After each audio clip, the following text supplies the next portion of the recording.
This is John Pluta of GeorgiaBees.com in Milledgeville, Georgia. This is an add-up follow-on video to a previous piece I did on re-waxing plastic foundation frames. Some questions came to me that I just assumed people would know. On my hot water bath, I keep the water up to about near the top of my bucket. That allows me more heat to keep the wax melted on a more uniform basis all day long as I'm working. In the bottom of the bucket, I also keep about between 2 and 3 inches of water. The wax will flow on top of the water, and a lot of your crud that goes to the bottom will stay in the water. That also helps for later in the day when I'm done. I dump my hot wax and water into my cooling bucket for reuse later. All your crud and water stays on the bottom and the wax stays on top.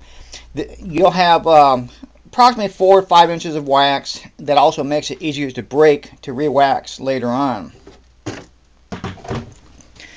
Also, for a sharp viewer that asked about my syrup melting tank, this is a heat strap on the bottom that I can use to heat up. Also, the hive in the window are 3 5-frame nukes that I had used, that I have the sides cut off with pieces of plexiglass. And this is in the window of my honey house where I can see what's going on throughout the day. On top is also the way I feed. This is a top feeder that I feed from the outside. I'll do a video on that some other day.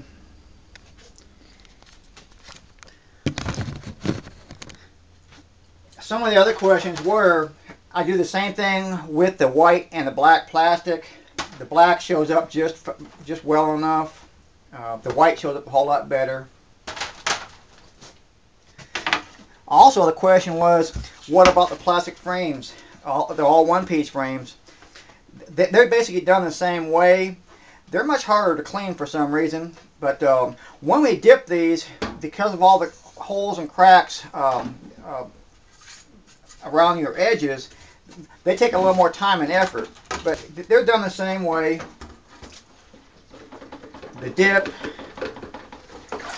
On the shake, it takes much longer because you have more wax dripping because of the excess wax that stays in your reinforcing holes.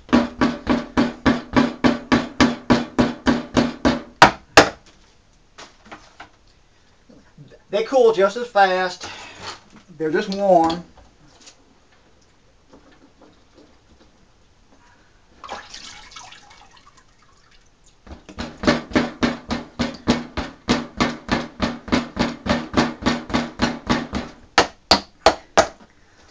And you get a nice thick coat of wax that the bees will draw out very quickly.